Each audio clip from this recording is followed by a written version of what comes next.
Hello, welcome to the 2017-2018 Student Expectations video. We want to share with you our expectations for this coming school year that will allow each child to find success.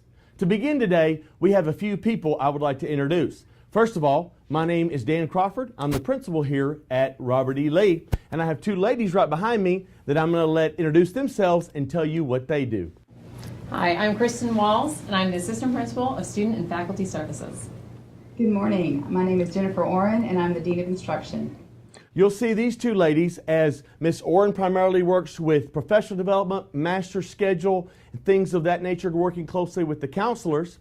Dr. Walls will be working with student organizations a lot. So our students that are involved in our over 50 organizations on campus and extracurricular activities, you will see her around and be dealing often with her. So thank you very much, ladies.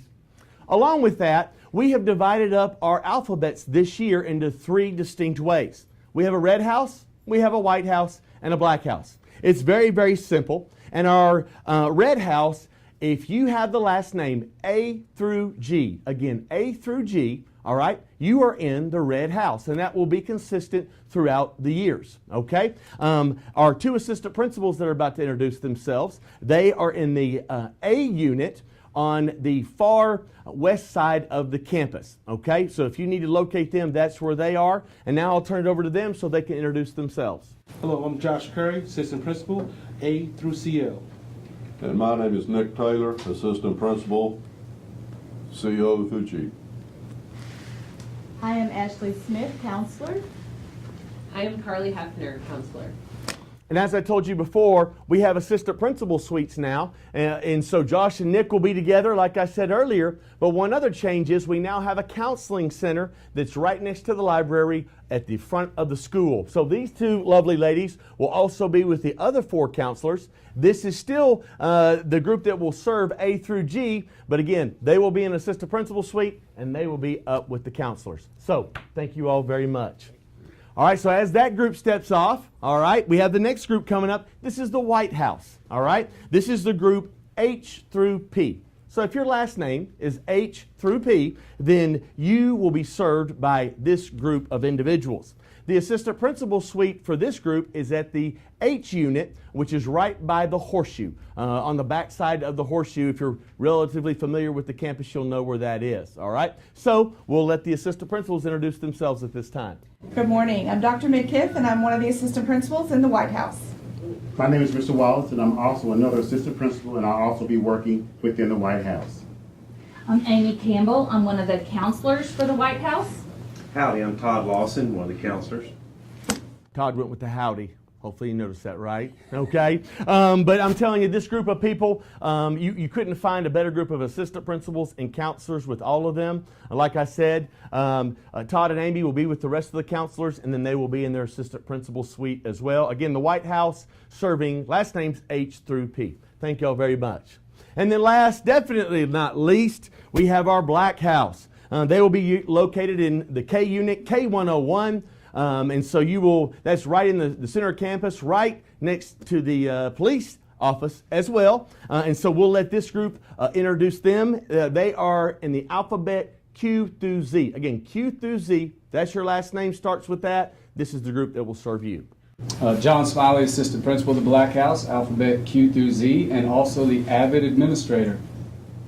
Good morning, I'm Susana Martinez Arroyo, and I'm the other assistant principal in the Black House. I'm Shauna Steele, and I'm one of the counselors in the Black House.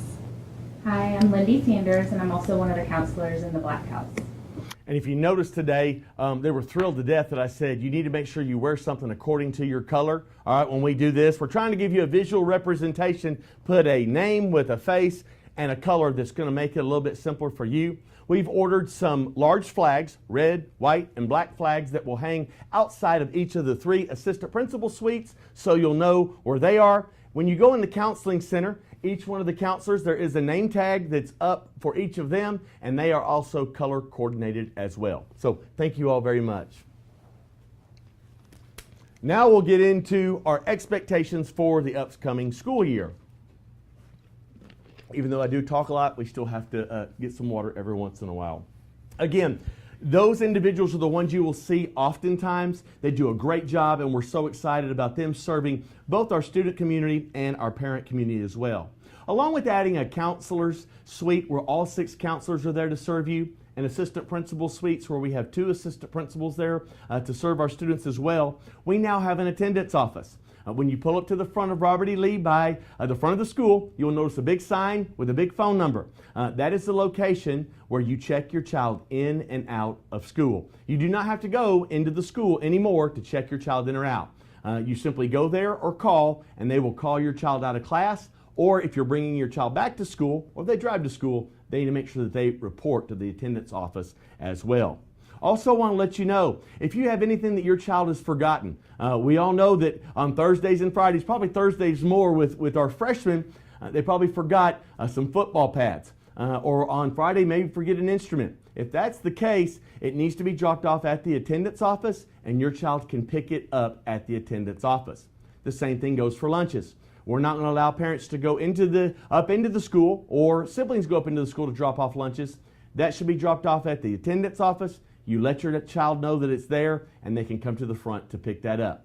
Again, parents, please understand, and students understand, this is for your own safety and security. We want to know who's on campus at all times, and by having one location where lunches and other materials are dropped off, well, it just makes things better for everybody and a much safer learning environment. Okay? Attendance this year, we will have 6 weeks attendance incentives. Students, there's no substitute for you being in class every day and learning. Our job is to educate you and prepare you for your future. So we need you here. Parents, there is an exemption policy that will be posted online on the Robert E. Lee website. It will be in our handbook, so you can take a look at that. It is the adopted exemption policy adopted by the Gradebook Committee and the school district, Tyler ISD, not just ours. So I want to make sure that's very clear that our exemption policy will mirror the exemption policy of the school district. So please make sure there are several qualifications on there. So please make sure you look at that so that you're very much aware of it going into this fall semester. Obviously, we have drivers on campus. They need to have a parking tag to be able to drive on campus. They cost $20. We expect you to go the speed limit, which is 10 miles an hour. So please help us out with that. You can get a parking tag. You're able to get that in the Red House. Mr. Curry will help you get one of those. It's $20. And if you need assistance with that, just let us know. Again, you need to have a parking tag so we're aware of who is on campus at all times. Students, I do want to make you aware, if you are parking off campus, okay, in another location, you may be towed. We've had some businesses reach out to us and tell us if our students are parking off campus in their parking areas, in their retail shops parking areas, they will be towed, so please help us with that. This year, we are allowing students who are in good academic and behavioral standing, they are able to drive to the CTC for those classes during the day. These are our junior and seniors that take 2 or 3 hour classes at the Career and Technology Center. You are allowed to drive off campus, but make sure you have that appropriate sticker on your ID to be able to go. Also a reminder, students, you are not allowed to go to your vehicle during the day. Again, this is for your own safety and security. If you forget something in your car, you need to go to your appropriate assistant principal, ask to go to the car, and you will be given a pass to do that. All right, starting the first week of school, if you do go, see, they're laughing at me. The guys that are recording this are laughing at me. But if you do go to your car during the school day without authorization, you will immediately be given a Saturday school detention that you will have to serve. Again, if you have to get something, go see your assistant principal. Otherwise, you should not be in your vehicle. At the end of the first week of school, we will be giving out IDs in the second period classes, and that starts right on the Monday that we get back from the 3-day weekend for Labor Day. We will expect all students to wear them on their upper torso, okay? It can either be clipped on or worn on a lanyard, either way. But we do that so that we know that the children walking around our wide open campus are indeed Robert E. Lee students. Communication, students and parents. I have a remind set up that you can go to the Robert E. Lee website and sign up for that. You can follow us at REL Red Raiders on Twitter. We also have the Monday memo that goes out every Monday that shares what's going on the campus. Students and parents can sign up for that by visiting our website. And then each week, every month on the 1st, we'll post the Red Raider Report that talks about the major happenings on campus. It's less than 10-minute video about the major things going on. Tardies, we will start keeping track of tardies on September 1st. Okay, that's enough time for everybody to figure out where their classes are and to get to class on time. You have a 5-minute passing period with a warning bell 4 minutes into that passing period. So we just want to make sure you're aware of that. We hope that you'll get involved, students, in the various clubs and organizations on campus. We have over 50 clubs and organizations that you can get involved in and serve the community and serve your fellow students and get involved somewhere. Research shows students that are involved in clubs and organizations and have somewhere to fit in, to tie in, something to buy into, that they will find more success. So we hope each and every one of you will take that opportunity. If you have any questions on that, you can reach out to our Assistant Principal of Student and Faculty Services, Dr. Kristen Walls. This is a reminder for students and parents alike that we do have a chain of command. We ask if you have a problem in the classroom that you go to the teacher first. You should start right there. If it cannot be resolved at that point, you should go to your child's appropriate assistant principal, or it might be go to your child's counselor if there's something wrong with the schedule or some other issue in the class. Once you have gone through those to those two people, the teacher or the administrator/counselor, at that point, if it's not resolved, then please come to the principal office. We will set up a time to visit with you. Every teacher on campus has a website. You should be able to visit that website. There is an email address for the teachers. There is also their schedule that's also posted on their individual website. So if you have any questions about when they have conference, you'll be able to see that as well. If you ever send an email to a teacher, assistant principal, or myself and do not hear back in 24 hours, we may not have received it, because we will always get back to you within a 24-hour window. This is a reminder, anytime you visit our campus, you need to report to the front office and get a visitor's badge. For safety and security, even if it's for a few moments to go visit someone, please report up here. Ms. Renshaw does a great job answering the phone and greeting visitors, so she always has a smile on her face. Come in, see her, and she will get you where you need to go to the appropriate location. But again, if you're walking around campus without an ID badge as an adult, or as an older sibling, and we recognize that, we will ask you to go to the front office. This is a reminder for all students that we do not allow cell phones in the classroom. You can use your cell phone before school, after school, during the 30-minute lunch period, and in passing period. But in that 47 minutes, you are there to learn in the classroom. From time to time, teachers will allow you to use your cell phone in class, and if they give you that right to use it for that day, well, you're able to do so. But again, our standard procedure is we do not have cell phones being used in the classroom, and that especially goes for wearing earbuds, headphones, or charging phones in the wall during the classroom as well. We will collect it. It will be taken up by the teacher, and you can look in our handbook each of the consequences for the first time, second time, third time, and so forth, and I definitely encourage you to do so. This is a reminder, there's no selling food, candy, or any other things on campus during the school day. Even if it's for a fundraiser, that is not allowed. Now, can you sell items that are sold that are not being delivered at that time and will be delivered later? Yes, but you can't walk around with things in your backpack, gummy bears, gummy worms, your grandma's famous brownies, okay, and try to sell those at lunch or any other time. And that's for your own safety and security and for allergies, things of that nature. But you're not allowed to do that. Any questions, feel free to ask Dr. Walls about that. We're excited. We have a great senior leadership group that's working with the school campus administration that are involved in the Red Mob. As you know, that's our student cheering section. They're going to be meeting with me weekly to talk about what's appropriate and what's not appropriate to do at games. Again, we always want our students and our athletes to be competitive and to be excitable. But again, we want to do so with class and in an appropriate manner.